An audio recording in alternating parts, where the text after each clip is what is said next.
Buenas tardes, soy Giovanni Zen, doctor en educación de la Camilo José Cela. Estoy muy agradecido a la universidad por esta oportunidad para presentar a Piedad de la Cierva Viudes, mujer y científica. Un agradecimiento también a la Fundación Madrid Más D. Y en mi caso yo pido perdón al comienzo de esta sesión, de esta ponencia, porque no soy español y pues cometeré faltas. Entonces, voy a empezar mi presentación sobre Piedad. Piedad de la Cierva es una científica que ya se empieza bastante a conocer. Varios autores ya han hablado de ella. En mi caso, yo he querido ir un poquito más allá y dar de ella una lectura más feminista. Querría empezar presentándola para los que no la conozcan. Es una científica que nació en Murcia en 1913 y murió en Madrid en 2007. Este es como su carnet de identidad, ¿no? Las cosas más, no la más importante, pero pues cosas bastante notables que ha alcanzado por el hecho de ser mujer en una época tan difícil para las mujeres como eran los años 30 y 40 en España. Se licenció en química y llegó al doctorado en 1934. He querido destacar estos dos datos, su licenciatura en química y su doctorado, porque ya de por sí, como he dicho antes considerando la época, es un hito bastante importante para una mujer. No solo llegar a un doctorado en 1934, sino también llegar a un doctorado en ciencias, en química.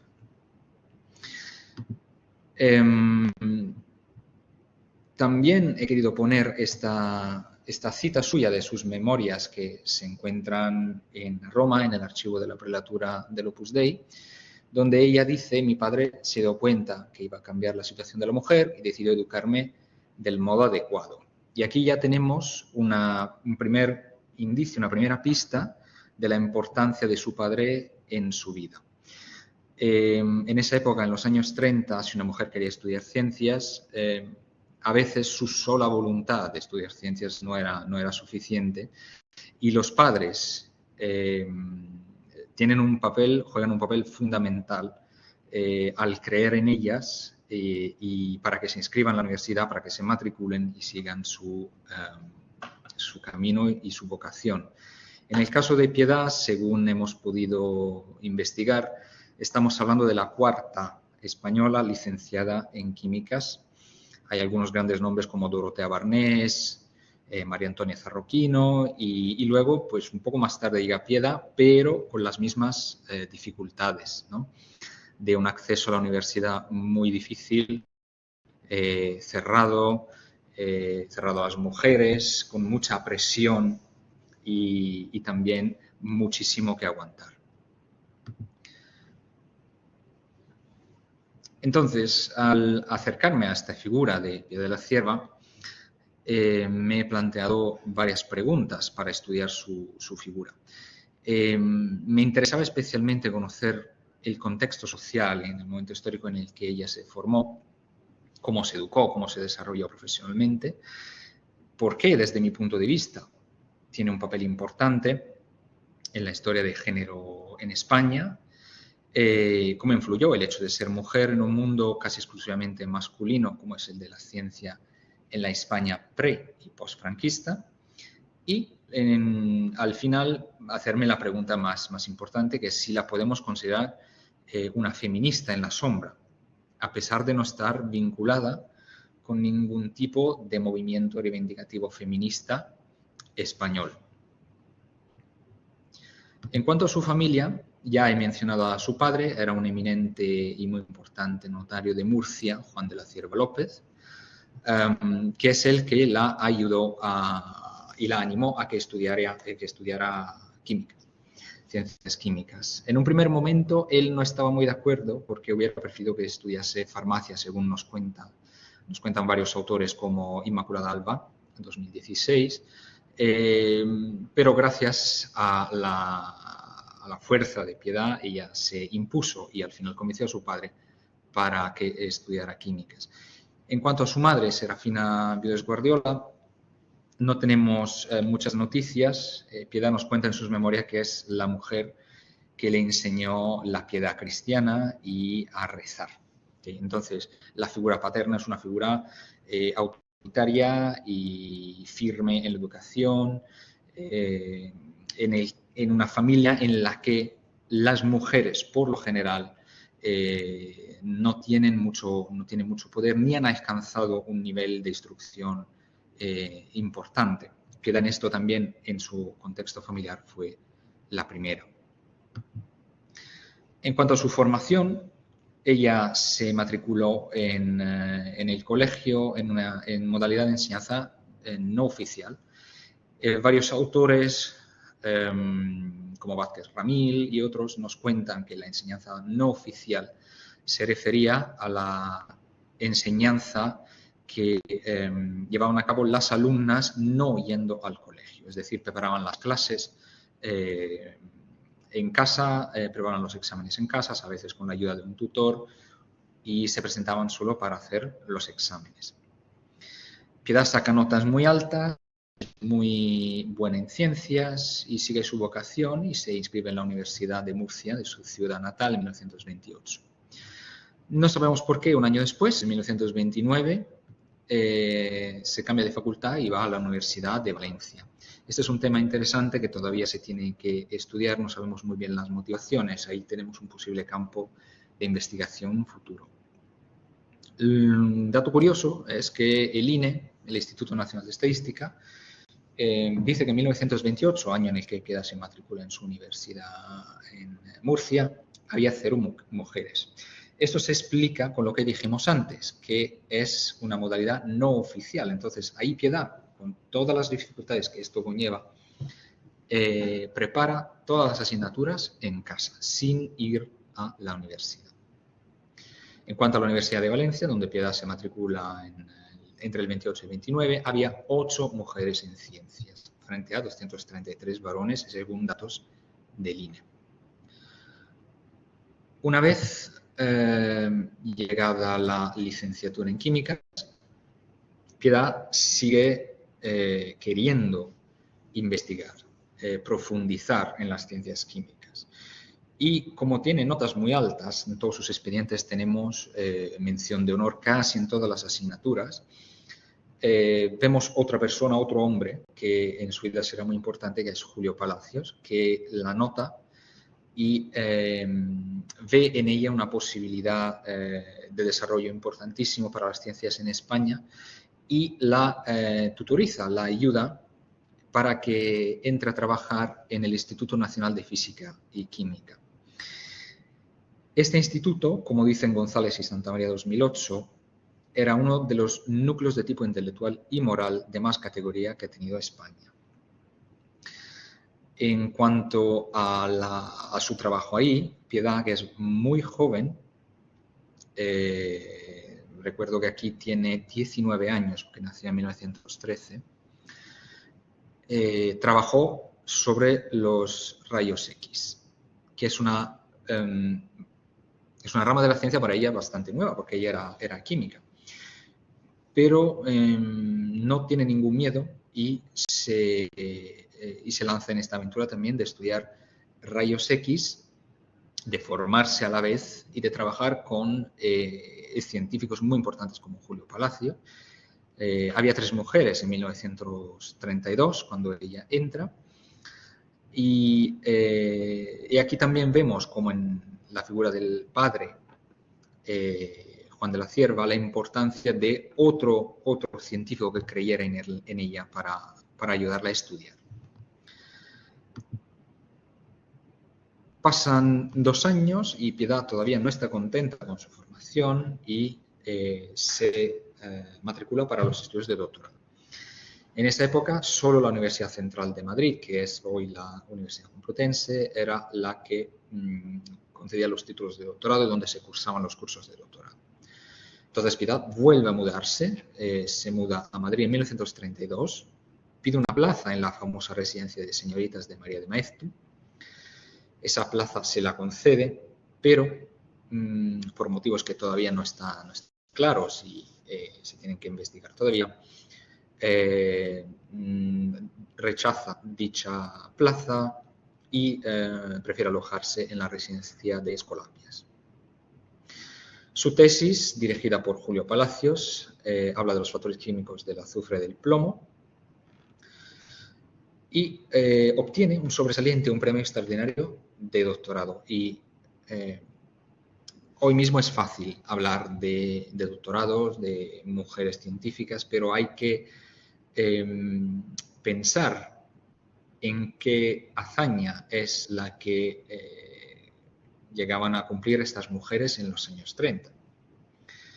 La presión social, de la que hablaremos más tarde, sobre las mujeres era inmensa por parte de la familia, por parte de las instituciones, por parte de la política, de la sociedad en general, de la universidad, por lo que el hito que cumple Piedad es enorme en este caso.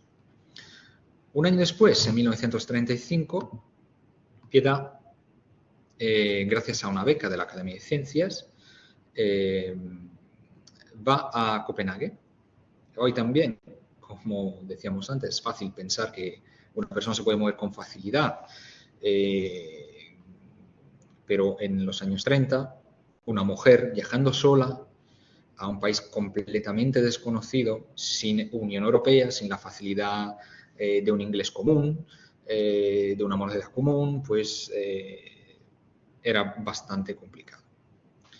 En Copenhague, ¿qué es lo que había? El Instituto de Física Teórica de Niels Bohr, que en esa época se había convertido, después de 1933, como un oasis, me gusta utilizar este término, para científicos, sobre todo alemanes y austríacos, que salían de la Alemania nazista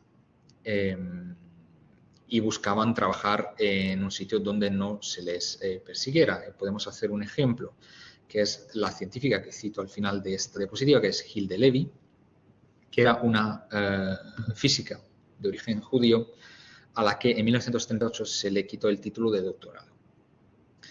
Entonces, en Copenhague, todos estos científicos, pienso en von Hevesy, premio de la química, Nobel de la Química en 1943, y a varios científicos muy relevantes, Leon Rosenfeld, para hacer otro ejemplo, el mismo Niels Bohr, otro premio Nobel, trabajaban ahí en tranquilidad.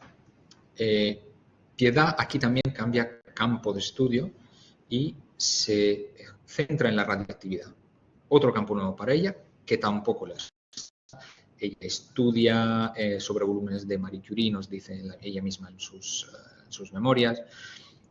Y también es importante la relación que tiene con von Hevesy, del que ella misma nos habla como una persona de corazón, una persona estupenda que no tiene, en sus palabras, no tiene el temperamento frío de esta gente del norte.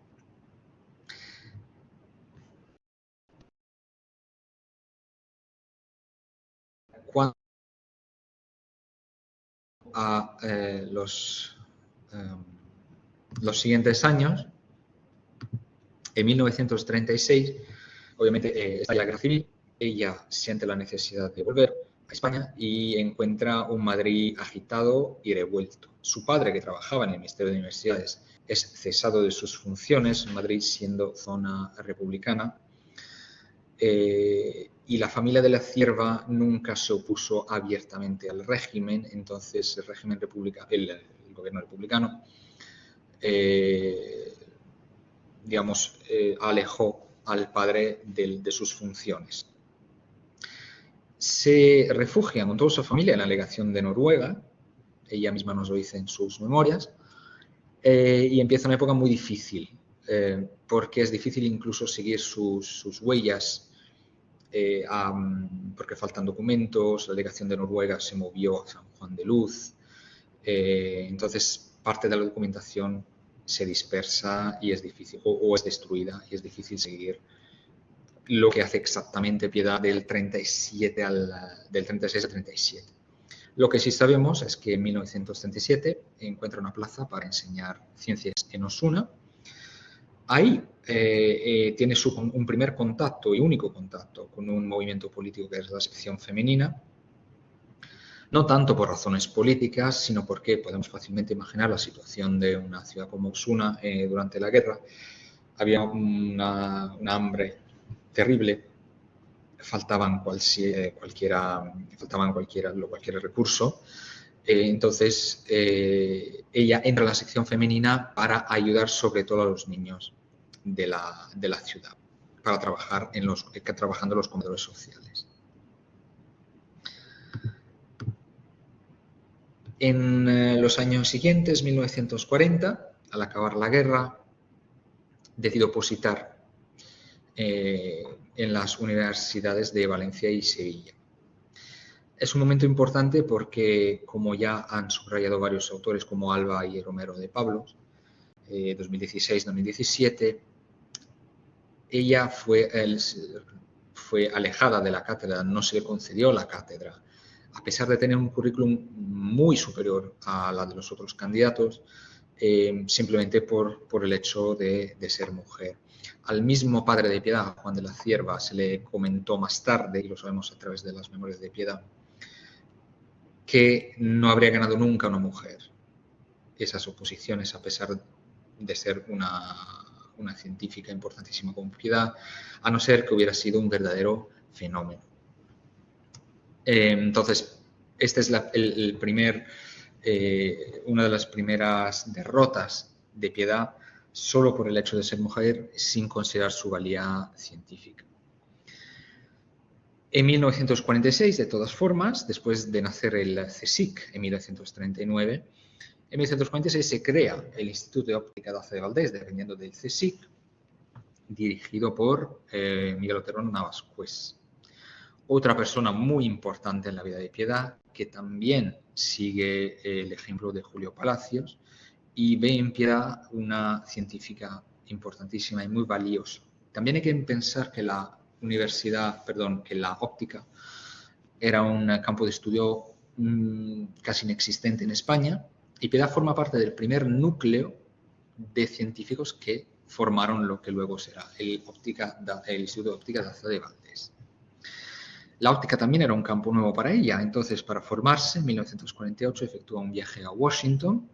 Hay que imaginarse aquí también el choque cultural, las diferencias científicas que podía haber entre los dos países, y Piedad va ahí para aprender a fabricar el vidrio óptico.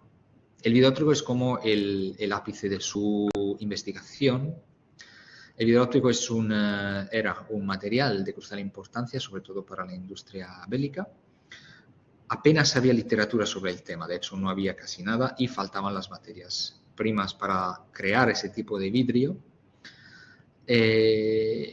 Piedad, gracias a su viaje a Washington, aprende a construir los hornos, aprende a recoger las materias primas, a cocinar el vidrio, y eso lo lleva a la publicación de ensayos de fabricación del vidrio óptico de 1955, que ganará el premio Juan de la Cierva.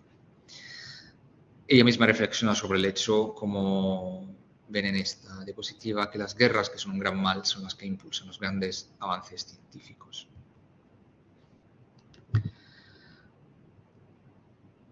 ¿Cómo acaba la vida científica, investigadora de Piedad? Después de perder interés en el vidrio óptico, recuerdo que Piedad fue la primera persona en España en pensar cómo fabricarlo a nivel nacional.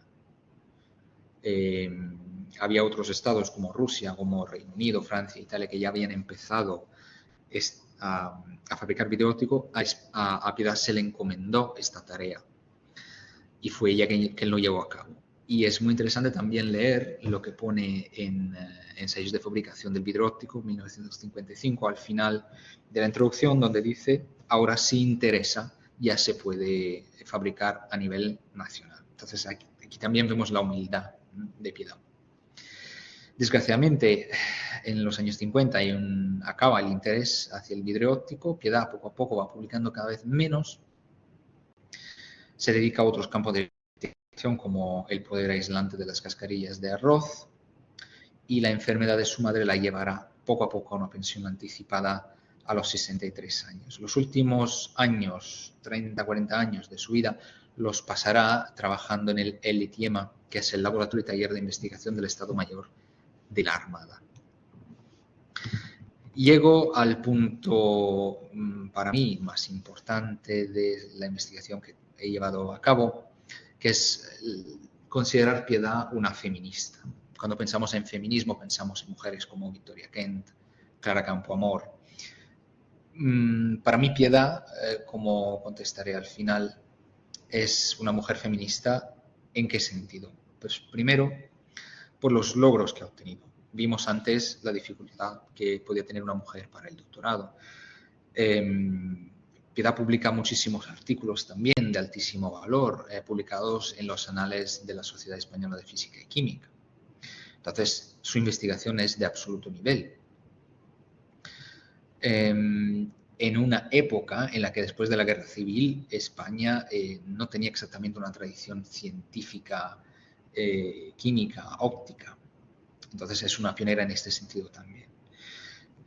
Entre sus logros también están las estancias de Piedad en Copenhague, en Washington, los congresos también en París, que no he mencionado antes, y el ser un ejemplo de mujer luchadora y trabajadora.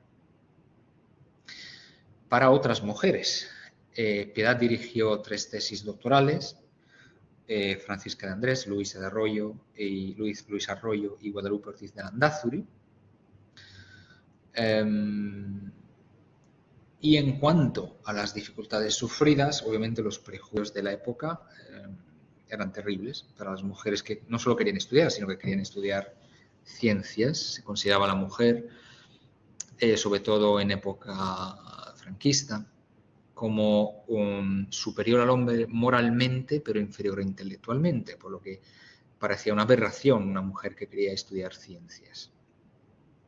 En cuanto al efecto Pigmalión, es un efecto bastante estudiado en psicología, que se conoce muy bien, y tiene que ver con las expectativas, el cumplir las expectativas que, por ejemplo, un profesor tenga hacia un alumno. Si está demostrado que si yo tengo unas expectativas altas hacia un alumno, ese alumno probablemente tendrá mejores resultados. Y el efecto Pigmalión no se tiene solo que aplicar a los colegios o las universidades.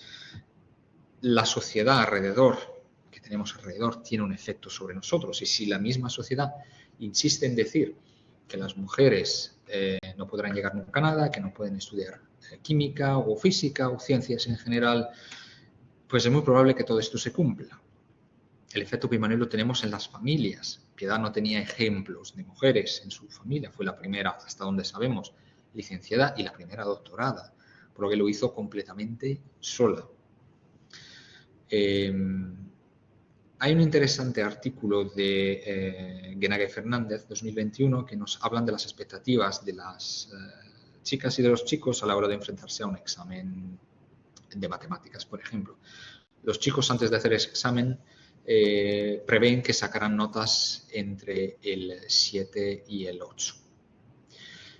Las mujeres, las chicas, por otro lado, subestiman sus capacidades pensando que sacarán un 6 o un 7. Si esto es verdad ahora, el estudio es de 2021, cuanto más era verdad en los años 30. Las dificultades sufridas también incluyen a las oposiciones a cátedra de las que ya hemos hablado, y en el trabajo. Cuando ella trabajó durante 8 años en el Instituto Nacional de Física y Química, del que hablamos al comienzo, el director del departamento donde está Piedad se llamaba Gil Casares. Junto con Piedad, en 1940 entró María Egüés a trabajar, que era una física. María Egüés, nos cuenta Moya, 2002, se tenía que esconder debajo de una mesa cuando pasaba Gil Casares por los pasillos, porque era enemiguísimo, dice Piedad, de que estudiaran las mujeres y de que trabajaran las mujeres en su departamento. Cuando esto pasa en 1940, Piedad lleva 8 años en el Instituto Nacional de Física y Química, por lo que podemos solo imaginarnos lo que pudo vivir Piedad y sufrir Piedad en el trabajo. Lo mismo en el LTIEMA. donde nunca se le reconoció el título de doctor. Es decir, se la pagaba como personal dependiente del LTIEMA, pero nunca se le subió, digamos, su salario al nivel de doctorado. ¿Por qué? Porque no se preveía que una mujer tuviera, ni era tan común, digamos que era casi imposible que una mujer tuviera un doctorado. Entonces no se le reconoció. Me vuelvo a conectar un segundo a la pérdida de identidad en el sentido de las tesis que Piedad dirigió, en las que en los 3 casos tuvo que pedirle a un profesor hombre, a un varón, que saliera como director. Y esto la pone en común con otras mujeres que perdieron la identidad en favor de su marido. Pienso en Frida Kahlo, pienso en Lisa Meitner, por ejemplo. Lisa Meitner, una científica importantísima que trabajó con Otto Hahn, premio Nobel. Y si entramos en la fundación, la web de la Fundación Nobel, podemos leer acerca de Lise Meitner, que no se le concedió el premio Nobel por una clarísima cuestión de sesgo político y sexual, de género. Todas estas mujeres pierden su identidad en favor de un hombre, generalmente. Para concluir, ¿quién fue entonces Piedad de la Cierva? Una mujer investigadora científica, física, óptica, química, también cerámica, que fue una pionera olvidada y un modelo para las mujeres, tanto de ahora como del pasado, y una luchadora feminista sin reconocer gracias a su esfuerzo y gracias a su trabajo. El contexto en el que estudió y trabajó, el momento histórico y social que le tocó vivir, era hostil a la mujer científica, y eso hace que Piedad destaque aún más. Ella trabaja en silencio. ¿Por qué es importante? Porque no se le ha dado hasta ahora, yo creo, una perspectiva feminista a Piedad de la Cierva, solo porque no estaba vinculada con movimientos feministas clásicos. Entonces es importante revelar el papel que tuvo en la historia de género en España, porque ella logra su hueco en silencio con humildad, ayudando a otras mujeres científicas. En cuanto a las injusticias y la pérdida de identidad, eso obviamente es reflejo de su ser mujer en un mundo casi exclusivamente masculino. Y para concluir, sí que creo que aún no perteneciendo a un feminismo clásico, su lucha constante por los derechos de la mujer, su feminismo, es claro y se basa en su esfuerzo y en trabajo. Es un feminismo católico, Piedad era muy católica y silencioso. Les agradezco muchísimo por su atención. Vuelvo a agradecer a la Universidad Camilo José Cela por la oportunidad y la Fundación Madrid+D. Por favor, no olviden, si así lo desean, rellenar la encuesta para esta presentación. Muchísimas gracias a todos.